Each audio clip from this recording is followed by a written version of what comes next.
I'm 73 years old, and I need to tell you something that nobody else will. Not your parents, not your teachers, not the motivational speakers you watch on social media.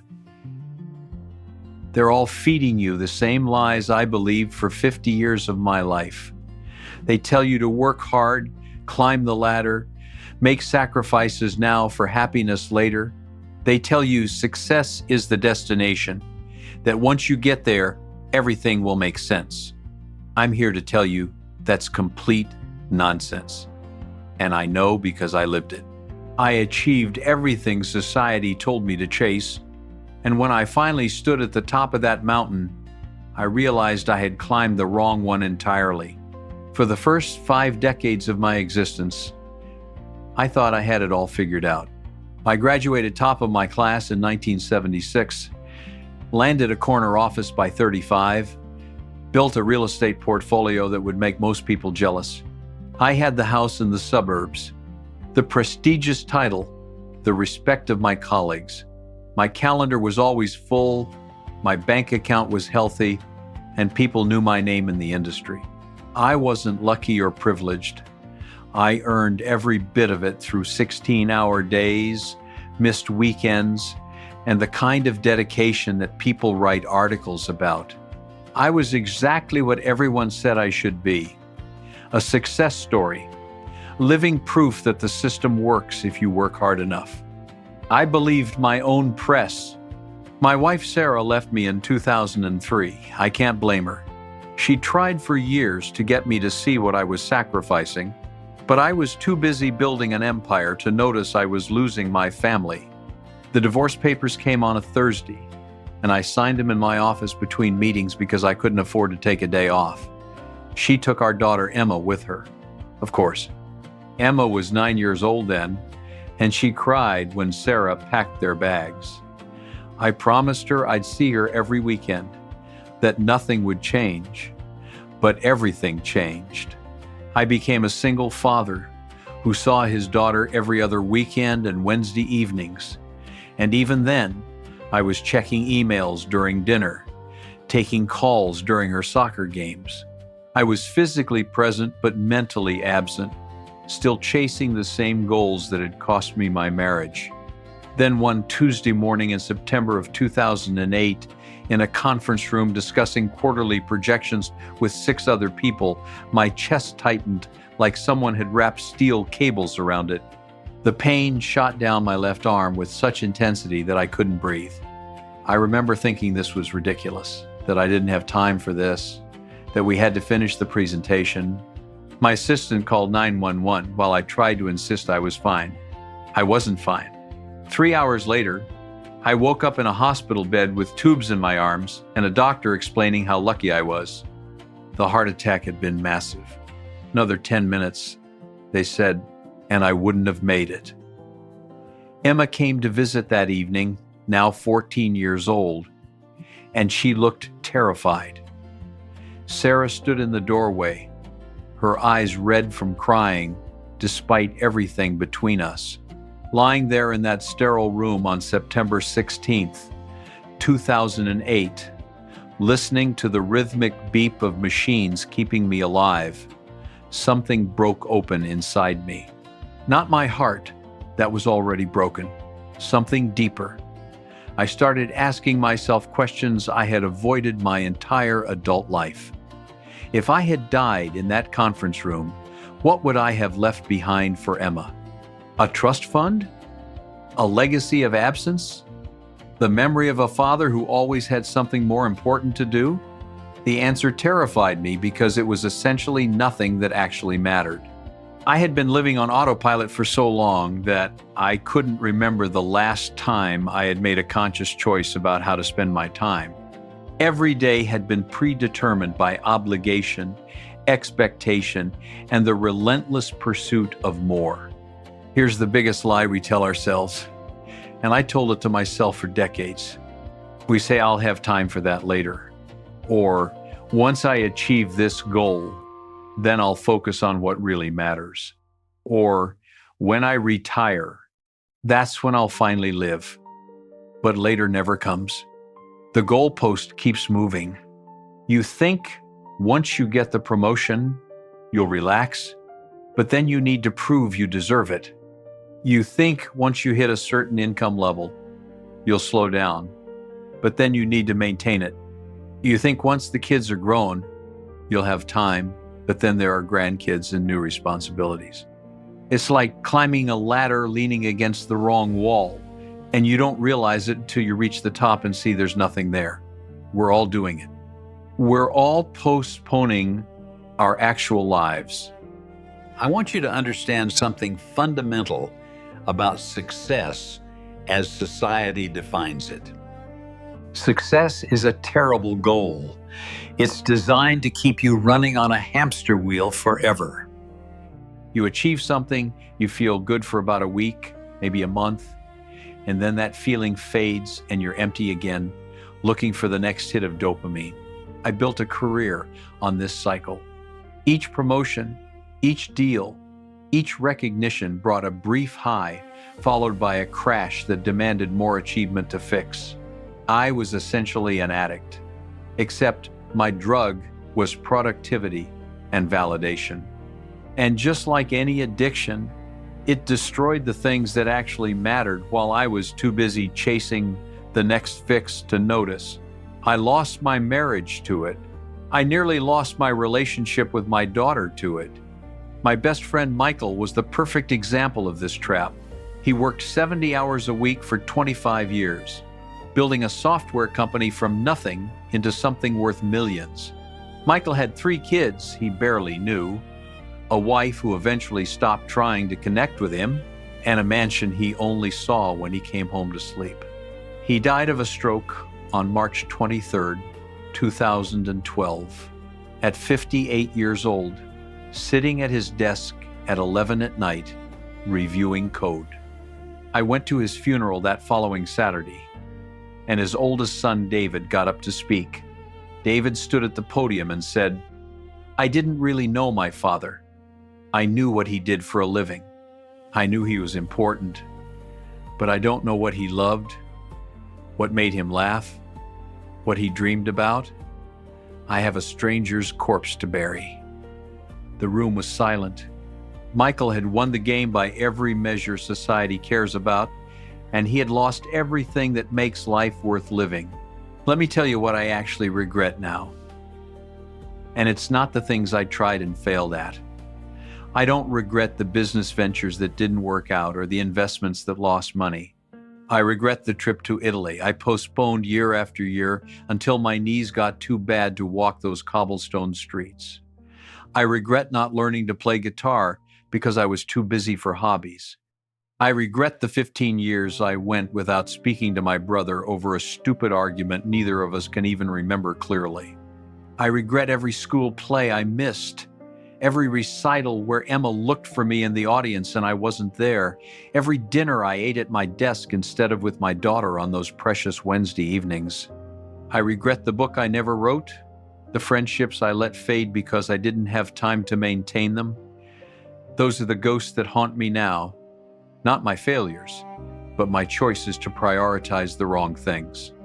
My father died on November 8th, 2004, when I was 47. We had a complicated relationship, the kind where neither of us knew how to say what we actually felt, so we just didn't say much at all.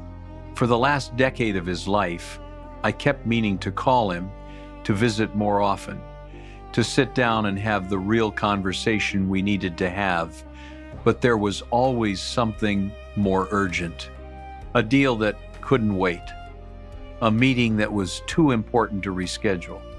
I told myself I'd do it next month, next quarter, next year. Then I got the call on that Tuesday morning that he'd had a stroke. I rushed to the hospital, sat by his bed for 3 days watching him slip away, never regaining consciousness. I never got to tell him I understood him better now, especially after becoming a single father myself. I never got to ask him about his own regrets. I never got to just be his son instead of a busy executive squeezing family into the margins of my calendar. That loss carved a hole in me that success could never fill. After my heart attack in 2008, everything changed.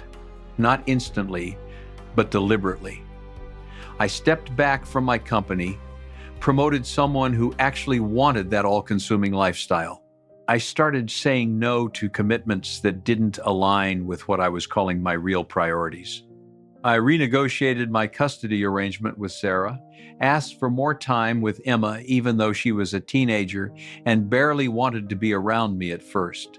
I said yes to things I had been postponing, like taking Emma to Paris for her 16th birthday in 2010, learning to paint, spending entire afternoons with nothing scheduled. It felt uncomfortable at first, almost wrong, like I was being lazy or irresponsible.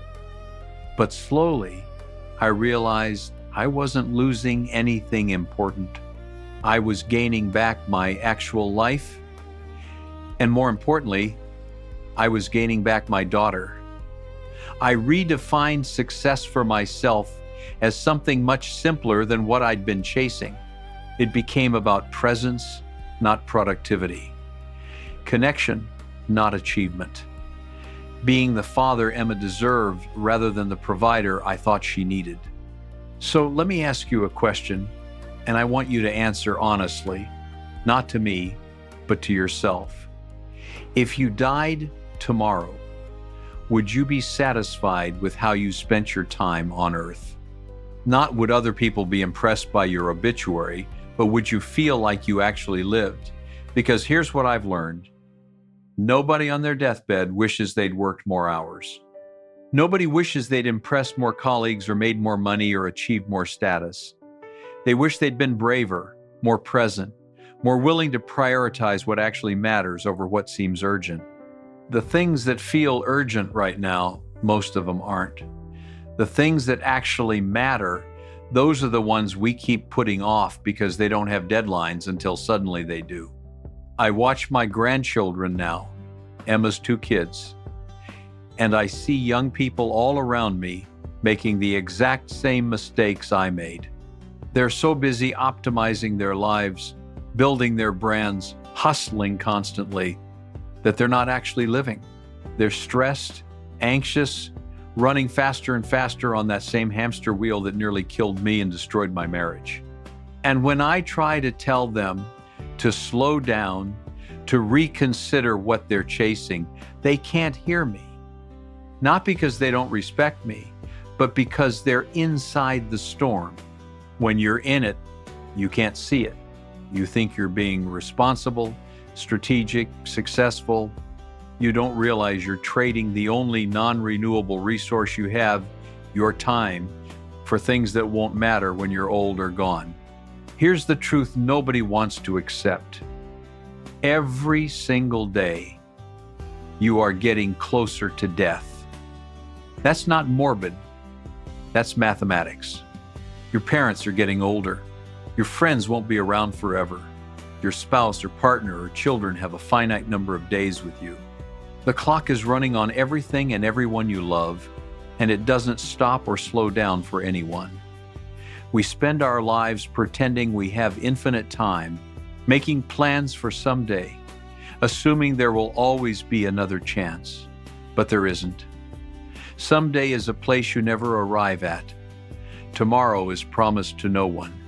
The only moment you actually have is this one right now, and you're spending it preparing for a future that might not come. If I could talk to my younger self on that Thursday in 2003 when I signed those divorce papers, here's what I would say. Stop trying to impress people who don't actually care about you. Stop sacrificing your health and your family for a job that would replace you in a week if you died. Stop waiting for permission to do the things you actually want to do. Call your parents right now. Don't wait until Sunday. Take that trip you've been planning for years. Start writing that book, painting those paintings, learning that language. Tell people you love them before it's too late. Forgive the grudges that are weighing you down. Choose experiences over acquisitions. Choose presence over productivity. Choose what makes you feel alive over what looks good on paper. The life you're postponing isn't going to be better later. This is it. This is your life happening right now while you wait for it to begin. Here's the paradox I've discovered. Now that I have less time left, I'm happier than I was when I thought I had forever. Because knowing time is finite forces you to spend it wisely. It forces you to cut out everything that doesn't truly matter and focus on what does. Before my heart attack on September 16th, 2008, I was rich in assets and poor in life. Now I'm rich in the only currency that actually counts. Meaningful moments with people I love, doing things that bring me joy. I have less money, less status, less of what society calls success. And I've never been more content. Em and I are close now. She calls me multiple times a week. My grandchildren know who I am, really know me, not just as some distant figure who sends birthday cards. That's not because I've given up or stopped caring. It's because I finally figured out what I should have been caring about all along. The clock is ticking. Right now, as you listen to this, seconds are passing that you will never get back. You can choose to keep living on autopilot, doing what you think you're supposed to do, chasing goals that someone else decided were important. Or you can wake up. You can decide that today is the day you stop postponing your actual life. You can make the call, book the trip, have the conversation, take the risk, choose differently. I can't make you do anything. And honestly, most of you will finish this and go right back to the same patterns because change is hard and the system is designed to keep you running. But some of you will hear this differently. Some of you will feel that uncomfortable recognition that your life is passing while you wait for it to start. So here's my final question for you. What are you going to do with the time you have left? Not someday, not after you achieve the next thing, but right now, with this precious, irreplaceable moment. Because I promise you, one day you'll be 73 years old looking back, and the only question that will matter is whether you actually lived or just existed. Whether you were present or always planning for later, whether you spent your time on what truly mattered or on what seemed important at the time. The clock is ticking. What are you going to do?